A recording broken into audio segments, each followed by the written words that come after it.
بسم الله الرحمن الرحيم. الحمد لله رب العالمين الرحمن الرحيم مالك يوم الدين إياك نعبد وإياك نستعين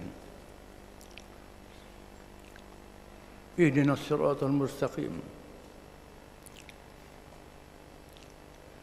صراط الذين أنعمت عليهم غير المغضوب عليهم ولا الضالين آمين. والصلاة والسلام على رسول الله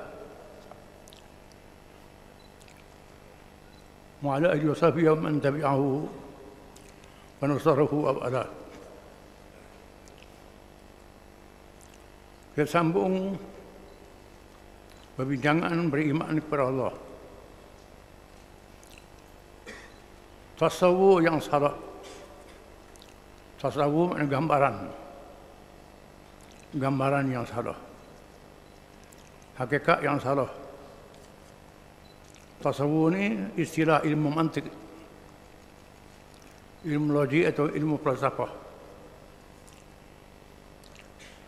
Terdapat di kalangan manusia orang-orang yang engkar wujudnya Tuhan.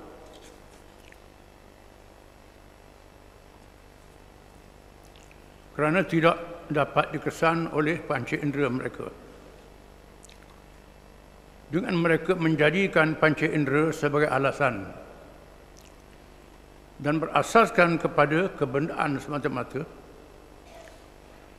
dengan pendapat yang singkat tanpa menyedari sejahir-jahir manusia yang bersifat fitrah, sifat semula jadi, dan melihat sekelilingnya, menyedari wujudnya Tuhan, adanya Tuhan. Mereka menyedari dengan akal, dengan hanya melihat lampu yang bernyala. Sifat semula jadi percaya kepada Tuhan dengan memandang alam sekelilingnya sahaja. Hanya manusia yang tidak tahu kemampuan dan panca indera atau sifat-sifat hati yang memesok fitrahnya semula jadi menolak wujudnya Tuhan dengan tidak memahami dalil-dalil yang tidak terhingga di hadapannya. Allah Ta'ala beri kepada manusia panca indera. Panca indera ialah mata dapat melihat, telinga dapat mendengar, hidung dapat mencium, lidah dapat merasa, kulit kita rasa boleh sentuh apa-apa. Ini panca indera, sifat fitrah. Mereka yang tak percaya adanya Tuhan bergantung kepada panca indera saja. Boleh tak tengok dengan mata, tak dengar dengan telinga, tak percaya selalu.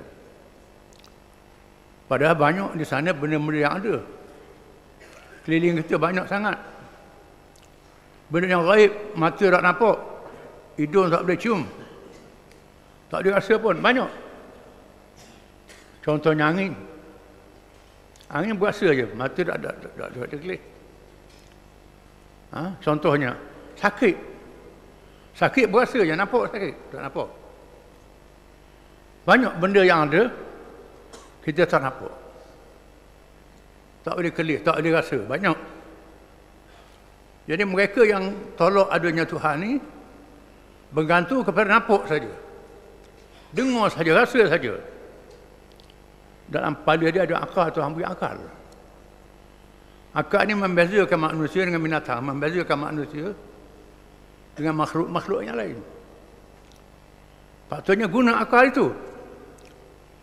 Kadang-kadang mereka tidak menolak adanya Tuhan, tetapi sifat buruk yang ada dalam jiwa dan hati menyebabkan mereka tidak mengenali Tuhan yang sebenar.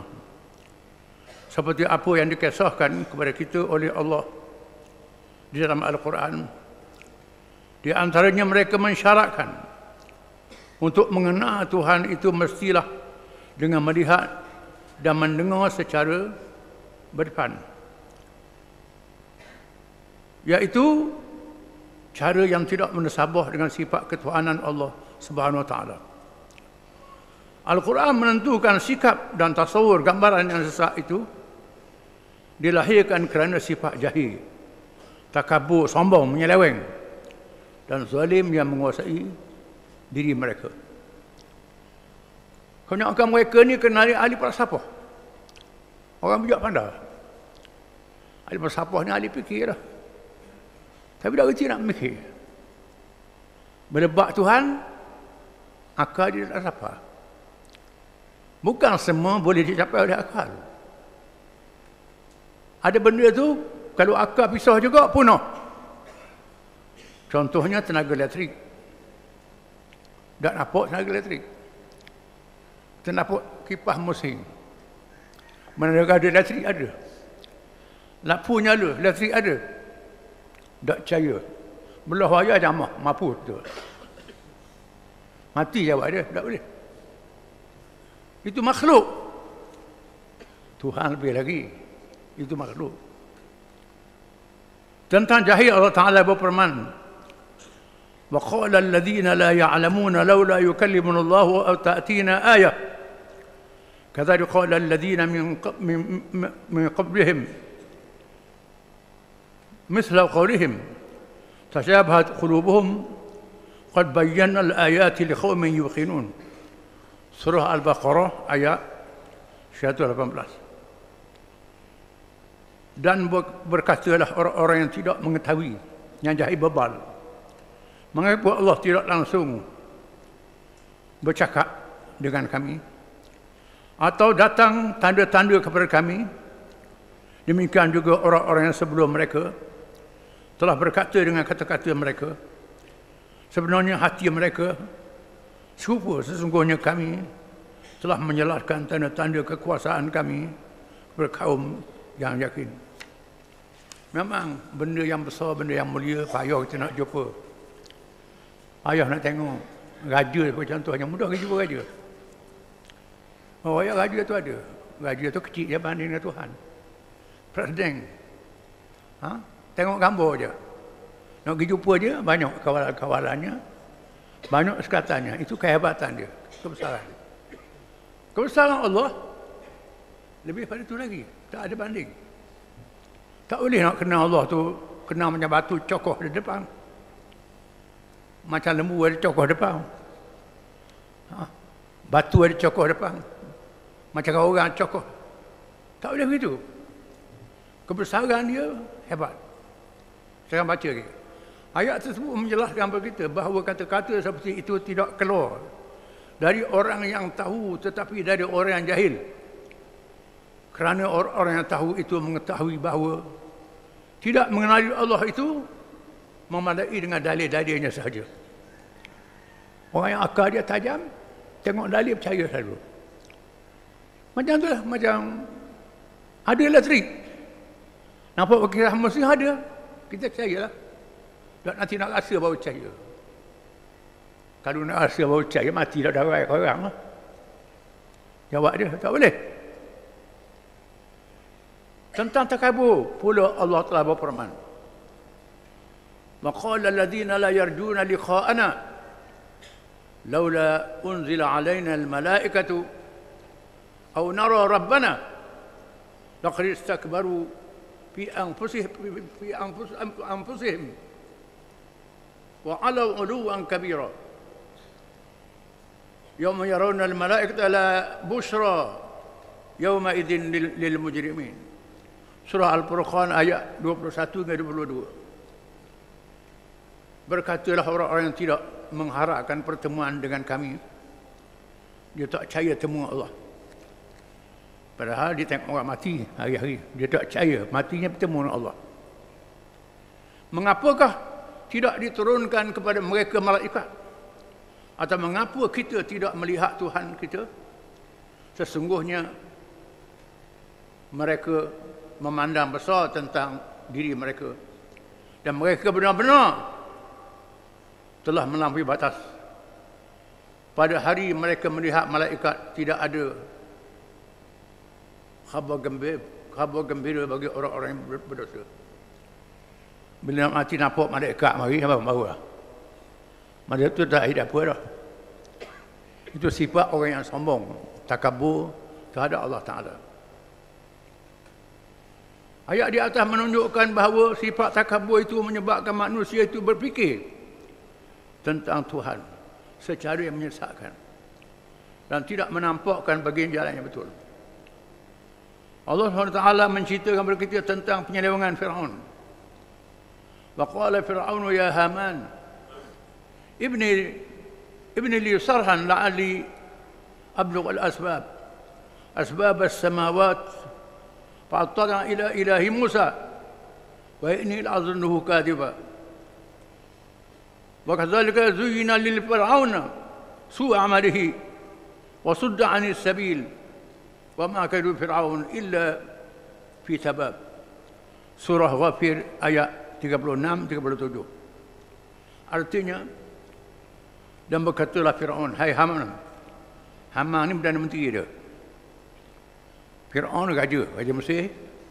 Dalam bahasa Mesir sebut Fir'aun, bahasa Qibti. Haman ni Perdana Menteri. Binakanlah bagiku sebuah bangunan yang tinggi, supaya aku sampai ke pintu-pintu, iaitu pintu-pintu langit, supaya aku dapat melihat Tuhan Musa. Dan sesungguhnya aku memandangnya Musa seorang pendusta, pembohong.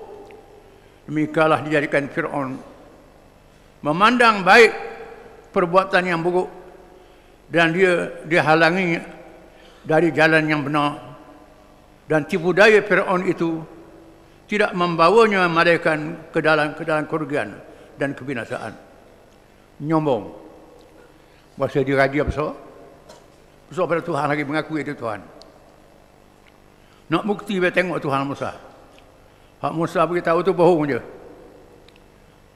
Dia minta Hamam dan Menteri buat bangunan tinggi, nak tengok. Nak ita Tuhan Musa tadi dah bohong je, dia kata.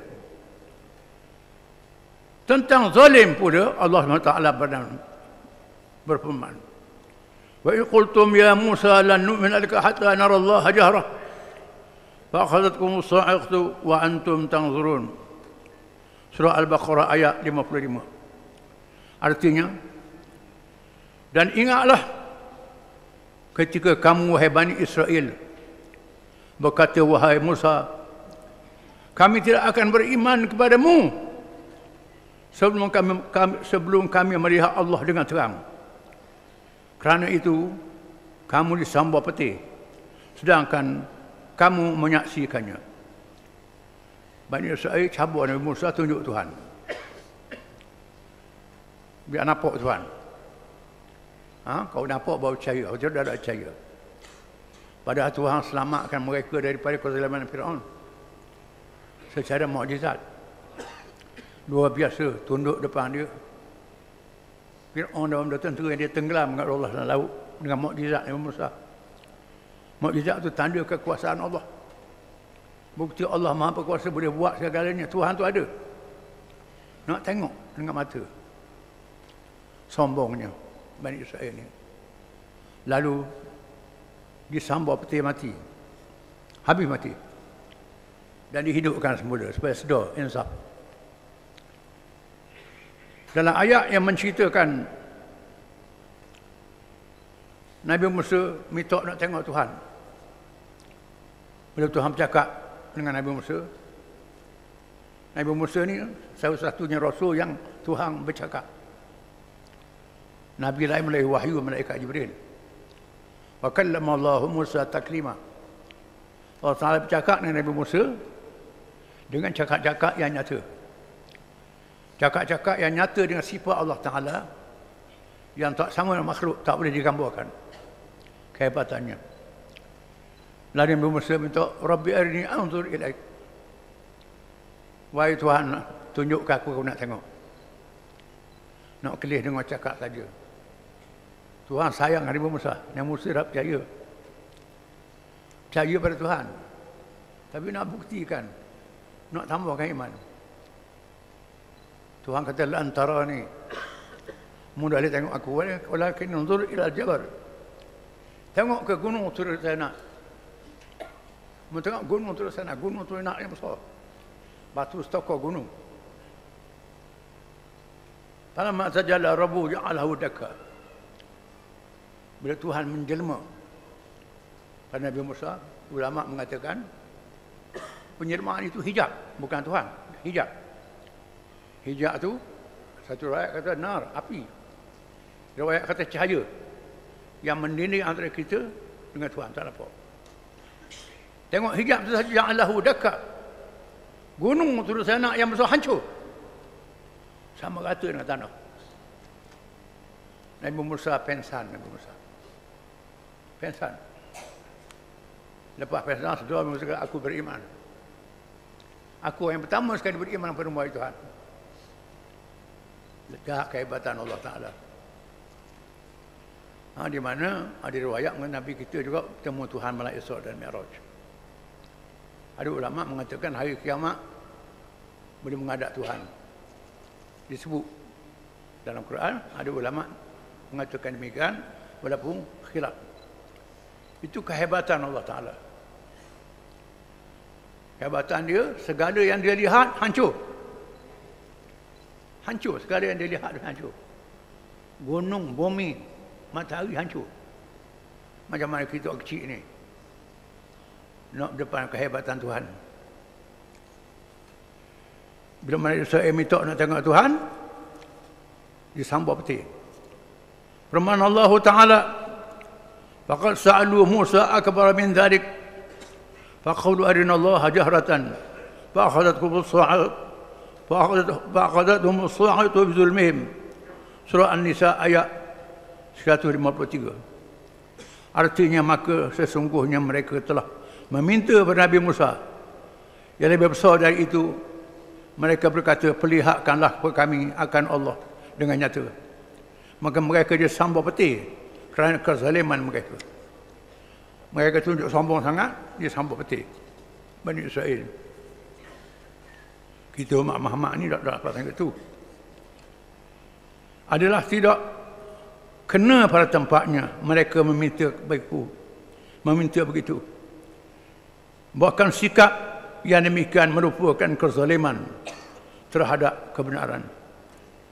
Apalagi mereka yang meminta itu belum lagi kering kaki mereka melalui lorong-lorong yang dijadikan oleh Allah dalam lautan yang dalam untuk menyelamatkan mereka dari beruan Firaun.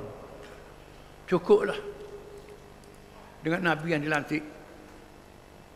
Mereka tengok Nabi ini daripada kecil. Siapa muda, siapa jadi rasul, tak pernah bohong. Itu sifat Nabi. Nabi wajib bersifat benar. Bersifat amanah. Menyampaikan. Cerdik, bukan apa doa pada cerdik sekali Nabi ini. Cukup dengan Nabi-Nabi itu benar, mereka percaya.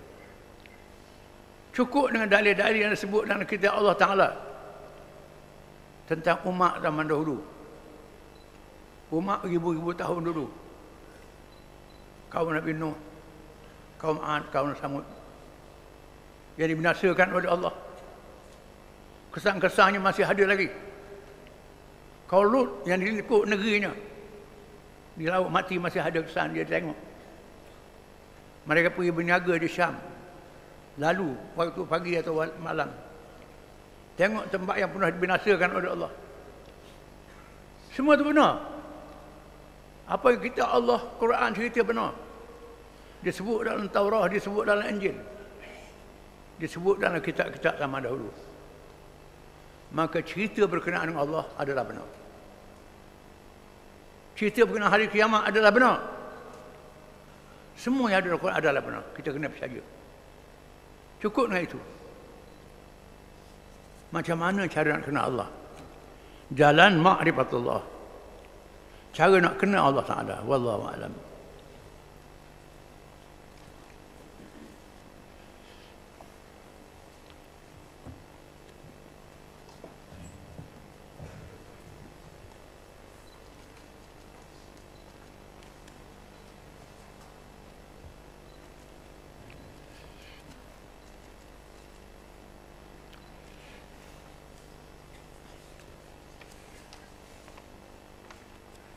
Bismillahirrahmanirrahim. Pertempuran Barusma. Barusma nama tepat. Antara berlakunya perang besar antara tentera Islam dan tentera Empayar Parsi. 3 pasukan tentera Parsi sudah berada di Barusma dengan 3 orang penglima mengetuainya, iaitu penglima Nursi, Bandaweh dan Baraweh, Rustum ataupun Rustam, penglima besar Parsi yang sedang merebut kuasa dalam kerajaan Parsi, bertindak dengan menghantar penglima bernama Jalinus untuk menyerang tentera Islam sebelum dilancarkan serangan yang lebih besar. Tentera Parsi sudah berkumpul di Barusma, diketuai oleh Rustam atau Rustum, bahasa Parsi, penglima tertinggi dia, dan dia sedang nak merebut kuasa Empayar Parsi, nak merebut kuasa.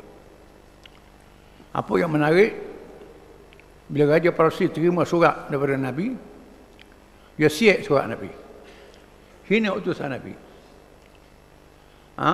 Kemudian dia suruh gubernur dia di Yaman pergi Madinah tengok Nabi. Penerima dia nama Bazan. Bazan pergi ke Madinah, jumpa dengan Nabi, tilik-tilik Nabi, tengok Nabi, sifat Nabi, masuk Islam. Bazan masuk Islam. Nah, sebab itulah hubungan orang Yaman dengan Parsi dengan Iran ni sejak zaman Nabi lagi. Bazan ni sahabat Nabi. Dia sahabat Nabi, Bazan ni. Masa berlaku murtad, dia tak murtad. Dia lawan orang murtad. Dia wafat masa Nabi wafat. Masa dekat. Anak-anak dia berjuang. Bazan ni. Bazan ni radhiyallahu anhu, seorang sahabat. Bila raja mati, berlaku perebutan kuasa. Rustum, penglima tertinggi tentera, salah seorang yang terlibat dengan rampasan kuasa ni.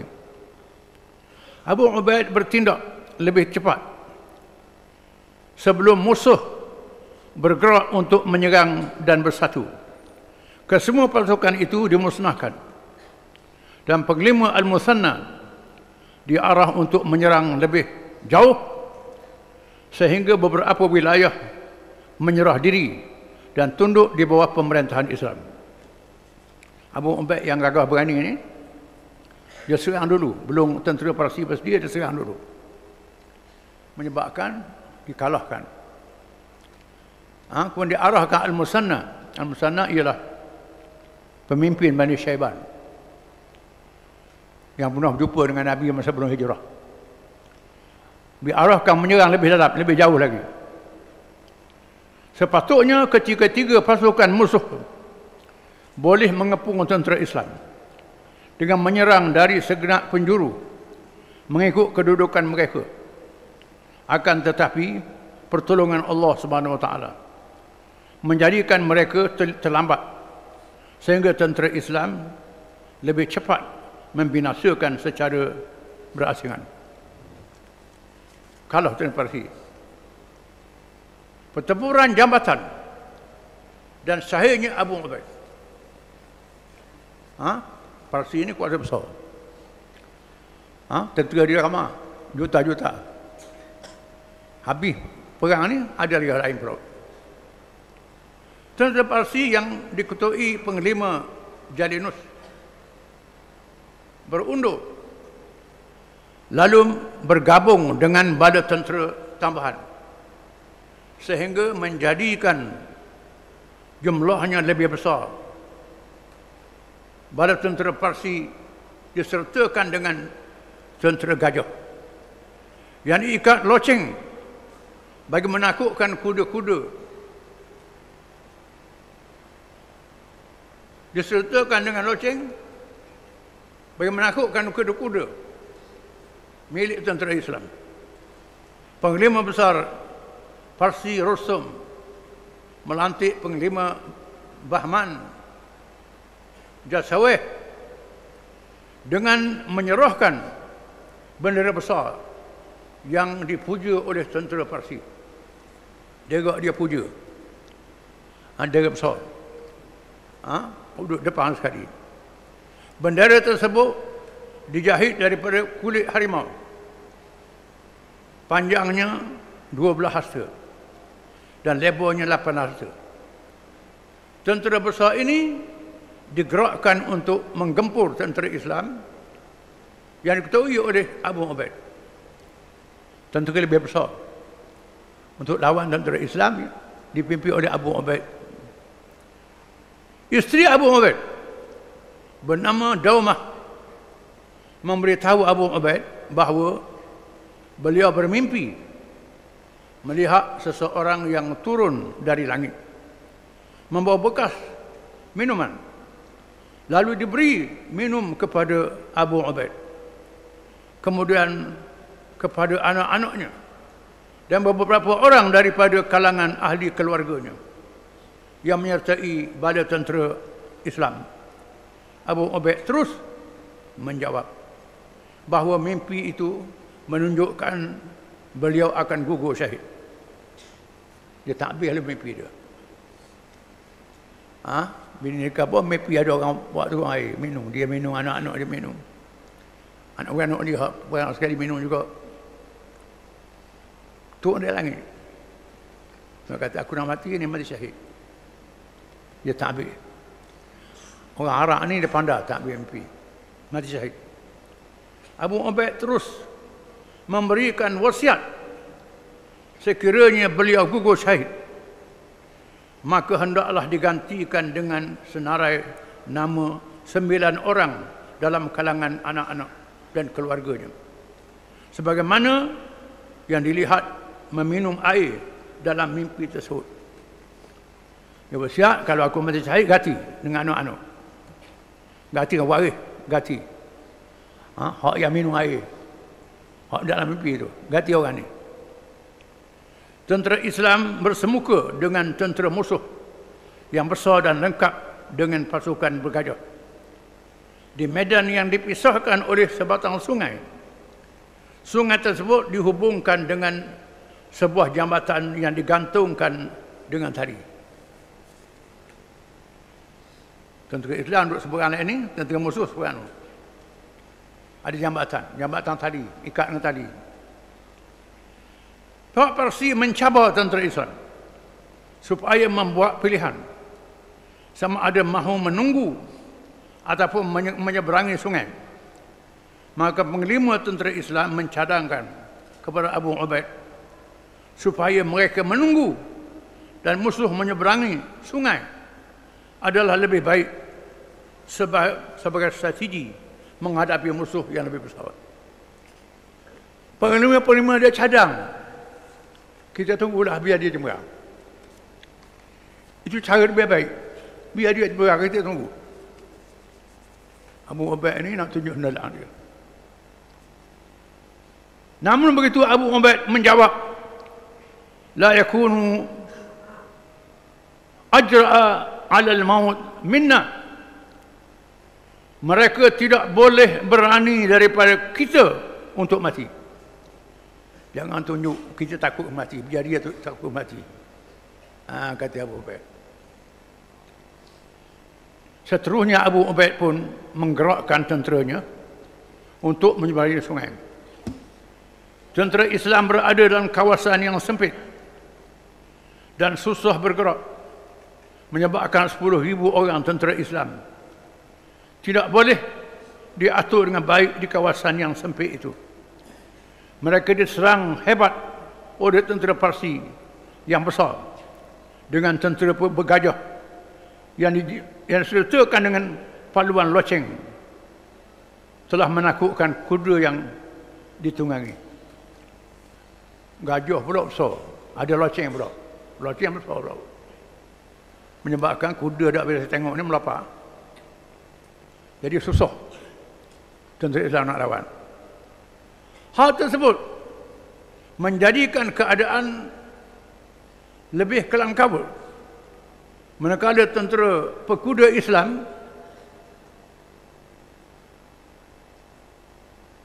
berperanan bagi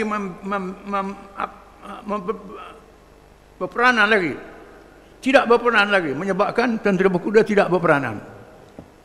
Tak boleh ambil apa tugas, dah lompat lagi, tengok gajah takut. Di mana dalam perang zaman dulu, tentera berkuda sangat penting, kerana bergerak cepat. Apabila kuda-kuda lari bertempiaran, Abu Ubaid berjalan kaki tanpa kudanya. Lalu beliau mengarahkan agar tenteranya supaya melompat ke atas gajah dan membunuh anggota tentera musuh yang menunggangnya. So terjun daripada kuda, lompat naik atas gajah. Bunuh tentera Parsi yang duduk atas gajah. Gajah yang sudah dilatih untuk berperang tidak mudah diperlakukan sedemikian. Walaupun Abu Ubaid berjaya melompat ke atas gajah dan membunuh anggota tenteranya, akhirnya beliau disambar gajah dan dipijak sehingga gugur syahid. Kemudian diikuti oleh 3 orang anaknya dan keluarganya, seperti mana yang disebutkan dalam mimpi oleh isterinya. Betul-betul berlaku. Jadi waktu minum air dan mimpi itu mereka syahid mereka. Ikut Abu Ubaid lompat di atas gajah. Yang sambar di gajahnya hijau.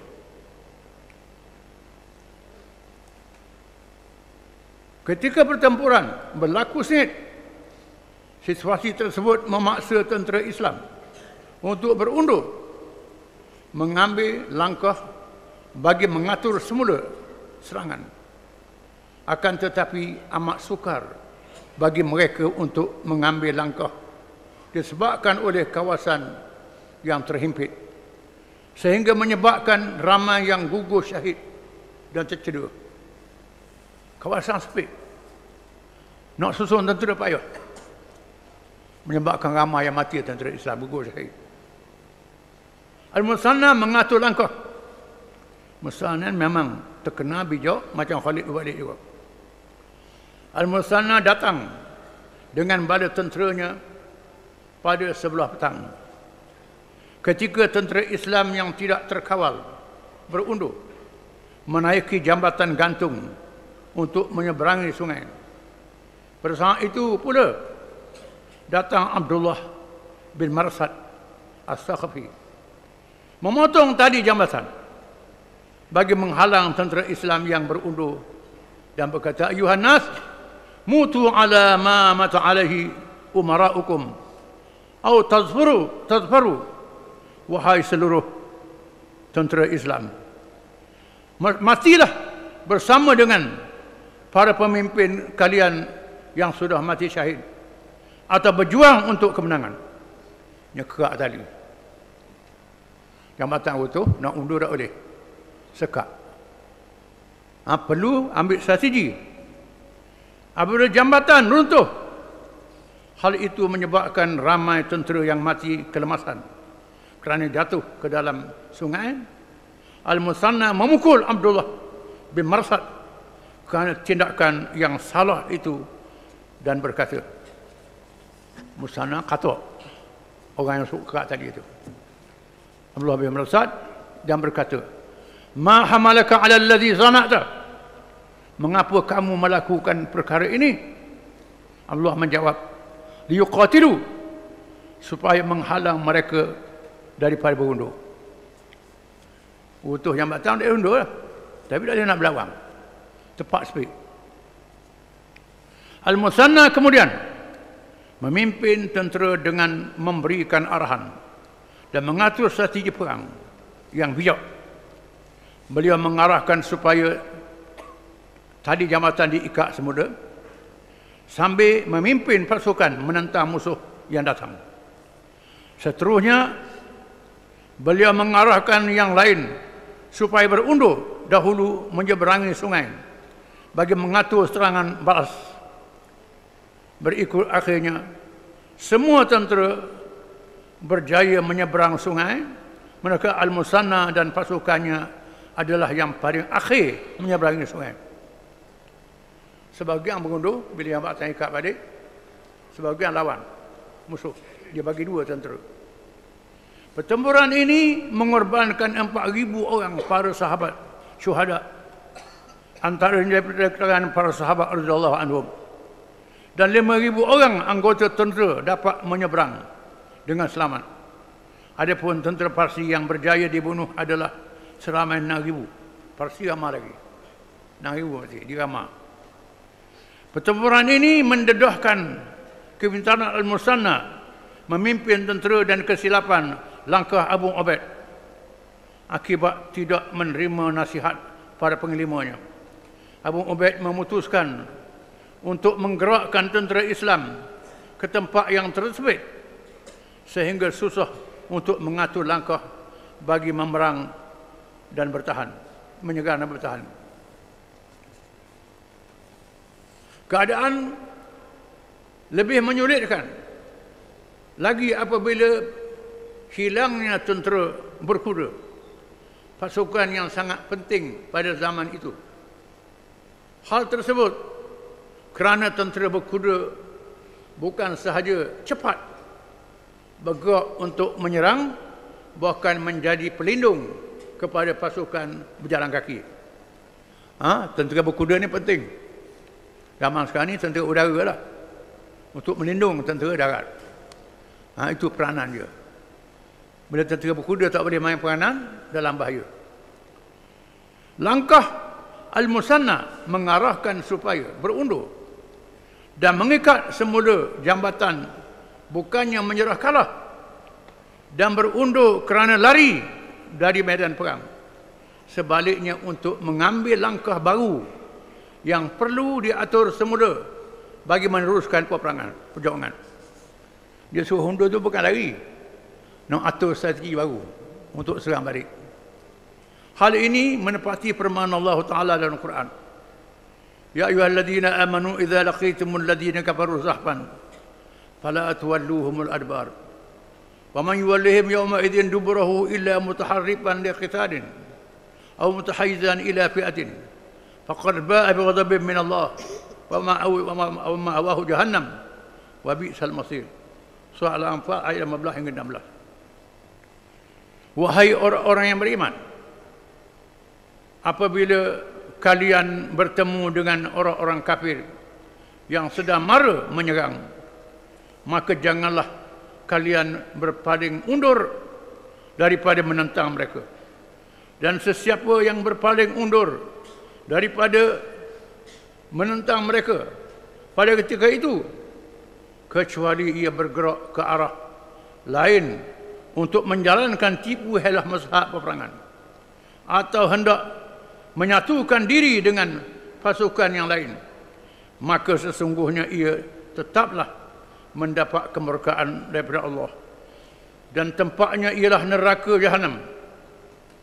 Sedang neraka Jahannam ialah seburuk-buruk tempat kembali. Di mana undur di medan perang salah satu dosa besar dalam Islam. Bila kita berhadap dengan orang kafir, lari, dosa besar. Salah satu daripada dosa besar at-tawali yaumaz zah. Dosa besar orang Islam tak boleh lari depan musuh, kecuali berundur kerana taktik peperangan. Itu tak apa. Macam Musanna buat ni, undur taktik peperangan. Undur kerana nak tukar pasukan. Hak depan nak letih, sambung hak lain pula. Biar hak depan rehat, hak belakang pergi balik. Ataupun nak bergabung dengan pasukan yang lain yang datang nak serang balik. Ataupun undur nak sutung strategi baru, nak serang lagu mana pula. Ini cara berperang. Cara berperang ni bukan rangguk gitu je, ada taktik strategi dia. Yang tahunya jeneral perang lah, jeneral perang. Ada ilmu peperangan. Nabi pun nak buat, sahabat-sahabat pun nak buat, Khalid bin Walid. Itu cara perang, bukan tepuh bodoh begitu. Kena ada taktik mara, taktik undur, beralih, gabung dan sebagainya.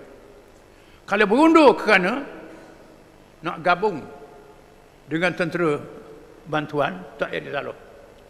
Undur kerana nak kasih pasukan, tak jadi salah. Undur kerana nak tipu orang kafir. Biar dia undur, dia kejar, masuk perangkap. Kita kepung dia. Ini tak jadi salah. Tak jadi salah. Tuhan sebut dalam Quran. Kalau undur lagi, itu dosa besar. Tak boleh. Kerana kita orang Islam ni percaya pada mati syahid. Hal ini menunjukkan bahawa jihad tidak boleh dilakukan dengan berani secara melulu tanpa ada kebijaksanaan dalam berstrategi. Pemimpin tentera mestilah seorang yang berani dan bijak bertindak. Berani sahaja tanpa strategi dan perancangan yang baik hanya akan menempuh kekalahan dan merugikan perjuangan. Bukan berani saja, kena cerdik, kena pintar. Nabi kata al-harbu khid'ah. Al-harbu khid'ah. Perang itu tipu, kata Nabi. Tipu kerana nak tipu musuh dalam peperangan, dibolehkan. Dibolehkan, jangan betul-betul. Tipu musuh dalam peperangan, tak ada salah. Untuk mengedulukan musuh, nak mengalah dia. Al-Musanna membahagikan tenteranya kepada dua pasukan, walaupun jumlahnya menjadi lebih kecil, kepada hanya 10,000 orang sahaja. Hal ini disebabkan ramai yang telah mati syahid dan mendapat kecederaan. Satu pasukan yang melindungi tentera diarahkan berundur secara teratur. Sebahagian lagi yang berjumlah 5,000 orang, anggota dipimpin oleh Al-Musanna sendiri bagi mengumpan tentera Parsi yang lebih besar jumlahnya, di bawah pimpinan para penglima utama mereka. Antaranya ialah penglima Jaban dan Mardan Shah. Bagi memburu tentera musuh dari arah belakang apabila tentera Islam berpura-pura berundur. Buat pura-pura undur, dia kejar, serang ke belakang pula. Menyebabkan tentera Parsi terkepung. Pasukan tentera Islam jauh berundur sehingga daerah As-Samawah, satu kawasan yang tidak mungkin bagi tentera Parsi untuk mendapatkan bantuan kerana terputus hubungan dengan pasukan yang lain. Maka Al-Musanna mengarahkan serangan balas yang cepat dilakukan dengan tentera berkudanya. Dia undur sehingga askar Parsi kejar jauh, nak dapat bantuan lambat. Bila jauh tu, lepas dia serang balas dengan tentera berkuda. Dapat mengalahkan tentera Parsi. Tindakan tersebut berjaya memporak-perandakan tentera musuh dan mengalahkan mereka dengan teruk. Kemenangan ini telah mengembalikan semangat yang tinggi kepada tentera Islam. Sebelum itu yang dia tewas pada peringkat awal. Jadi menang balik memberi semangat kepada tentera Islam. Al-Musanna menghantar utusan kepada Umar radhiyallahu anhu.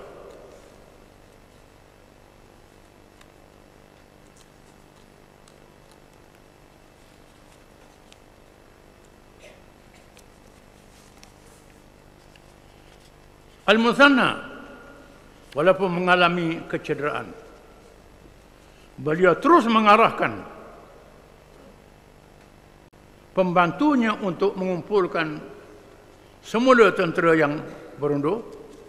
Pada masa yang sama, beliau menghantar utusan kepada Khalifah Umar bin Khattab radhiyallahu anhu supaya menghantar tentera tambahan. Para kabilah Arab Islam yang terdekat diarah oleh Al-Musanna supaya menghantar pasukan tambahan masing-masing bagi membantu tenteranya dengan seberapa segera. Hal tersebut sangat penting bagi menghadapi situasi tatkala jumlah tentera yang semakin mengecil. Khalifah Umar radhiyallahu anhu menerima kedatangan Abdullah bin Zaid ketika sedang berucap dan berada di atas mimbar. Lalu terus bertanya, "Ma indaka ya Abdullah bin Zaid?" Abdullah bin Zaid utusan. Dia masuk masjid, saya nama tengah khutbah. Terus tanya tengah khutbah, Dak edit salah dak batal khutbah. Tak batal khutbah. Malah hak urusan peperangan. Apa beritanya yang kamu bawa wahai Abdullah? Allah menjawab, Atakal khabaru ya Amirul Mukminin? Adakah telah sampai kepada Amir Mukminin berita? Sahabat berita tak? Tentera kita teruk ni. Batu datang dan membisikkan kepada Khalifah Umar dengan memberitahu bahawa telah berlaku. Sebaik mendengar khabar tersebut, Khalifah berasa sangat sedih dan diikuti bersama oleh para sahabat yang hadir, khususnya dengan gugurnya Abu Ubaid serta beberapa orang sahabat Rasulullah SAW.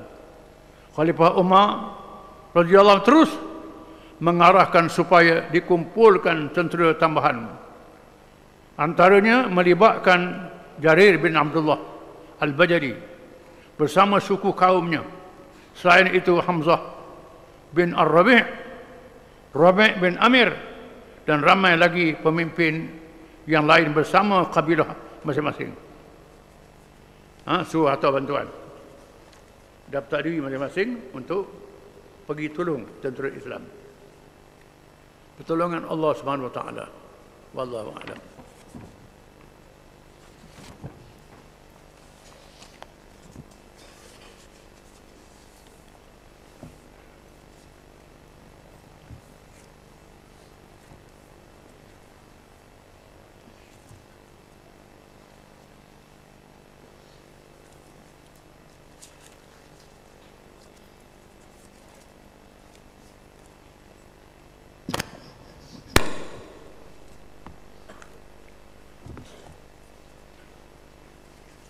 أعوذ بالله من الشيطان الرجيم. بسم الله الرحمن الرحيم. يا أيها الذين آمنوا أوفوا بالعقود أحلت لكم بهيمة الأنعام إلا ما يتلى عليكم غير محل الصيد وأنتم حرم إن الله يحكم ما يريد. يا أيها الذين آمنوا لا تحلوا شعائر الله ولا الشهر الحرام ولا الهدي ولا القلائد ولا آمين البيت الحرام يبتغون فضلا من ربهم ورضوانا وإذا حللتم فاصطادوا وليجرمنكم شنآن قوم أن صدوكم عن المسجد الحرام أن تعتدوا وتعاونوا على البر والتقوى ولا تعاونوا على الإثم والعدوان واتقوا الله Inna Allah syadidul iqab.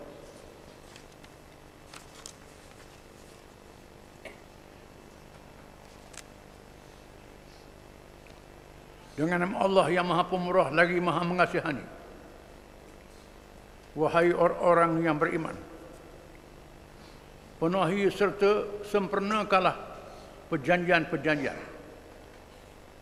Dihalalkan bagi kamu memakan binatang-binatang ternak dan sebagainya, kecuali apa yang akan dibacakan tentang haramnya kepada kamu.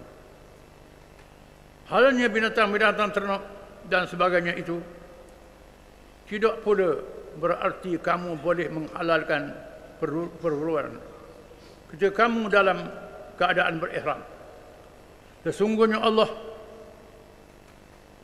menetapkan hukum apa yang Ia kehendaki. Wahai orang-orang yang beriman, janganlah kamu ingat halal membuat sesuka hati mengenai syiar-syiar agama itu Allah, dan mengenai bulan-bulan yang dihormati, dan mengenai binatang-binatang yang dihadiahkan ke Mekah untuk korban, dan mengenai kalung-kalung binatang hadiah itu, dan mengenai orang-orang yang menuju ke Baitul Haram Kaabah yang bertujuan mencari limpah kurnia dari Tuhan mereka dengan jalan perniagaan dan mencari kerajaan dengan mengerjakan ibadat haji di tanah suci. Dan apabila kamu telah selesai dari ihram maka bolehlah kamu berburu, dan jangan sekali-kali kebencian kamu kepada sesuatu kaum, kerana mereka pernah menghalangi kamu dari Masjidil Haram itu, mendorong kamu menceroboh, dan hendaklah kamu bertolong-tolongan untuk membuat kebajikan, dan jangan kebajikan dan bertakwa, dan janganlah kamu bertolong-tolongan pada melakukan dosa, maksiat dan pencerobohan, dan bertakwalah kepada Allah, kerana sesungguhnya Allah amat berat azab seksanya bagi sesiapa yang melanggar perintahnya.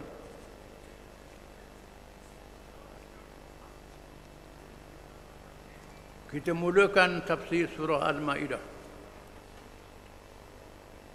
Surah Al-Ma'idah termasuk dalam surah Madaniyah. Surah ini turunkan di Madinah selepas ditegakkan negara Islam. Terkandung di dalamnya hukum-hukum yang banyak. Sebahagiannya sudah hadir dalam surah Al-Baqarah, An-Nisa, disebut Al-Anfal, berkait dengan akidah, keimanan kepada Allah, menceritakan tentang cerita ahli kitab Yahudi dan Kristian yang memain-mainkan kitab Allah. Allah Ta'ala beri kitab kepada mereka, tapi menyeleweng kepada kitab Allah, golongan ahli kitab, supaya orang Islam jangan jadi begitu. Surah ini diturunkan ketika Nabi SAW balik daripada perjanjian Hudaybiyah, janjian yang menghalang Nabi dan sahabat-sahabatnya buat umrah, ditangguh tahun depan. Masa itu diturunkan surah ini. Terkandung dalam surah ini hukum-hukum perjanjian, perjanjian nikah kahwin, perjanjian manusia dengan Allah, manusia dengan manusia, berkenaan dengan penyembelihan, berburu masa ihram, berkenaan dengan boleh orang Islam berkahwin dengan perempuan ahli kitab.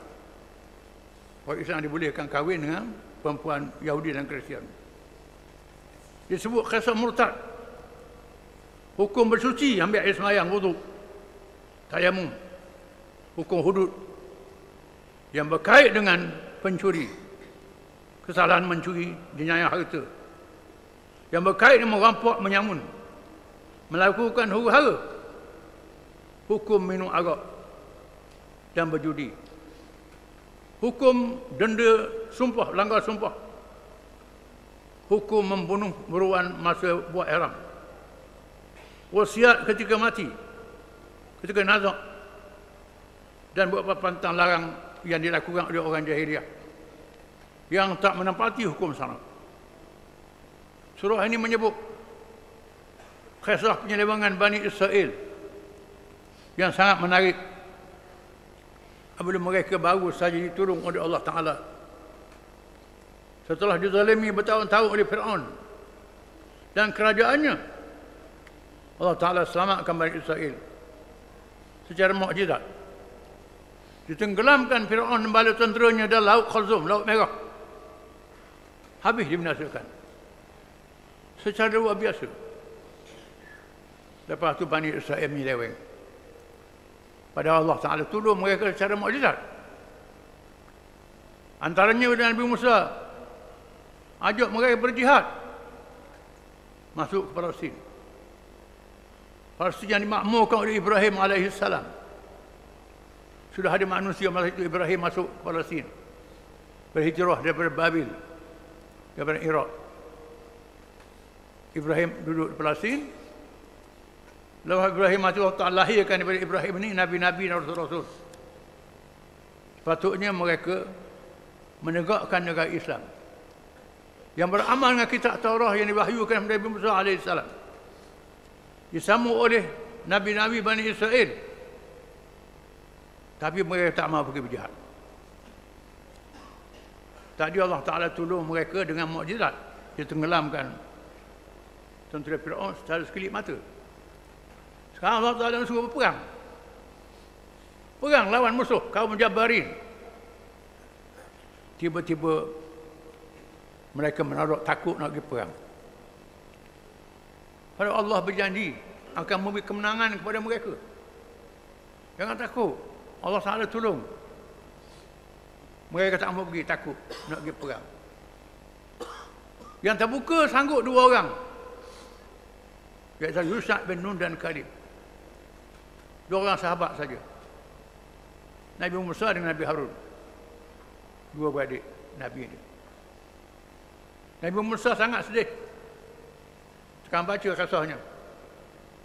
Sangat sedih Nabi Musa. Bila Bani Israel buat begitu, sangat menyakiti hati dia. Tidak menghargai pertolongan Allah, tak mahu berjihad. Musa kata, tak adalah dengan aku melainkan Harun, saudara aku saja. Orang tak nak ikut. Pisahkanlah kami daripada mereka yang jahat ini.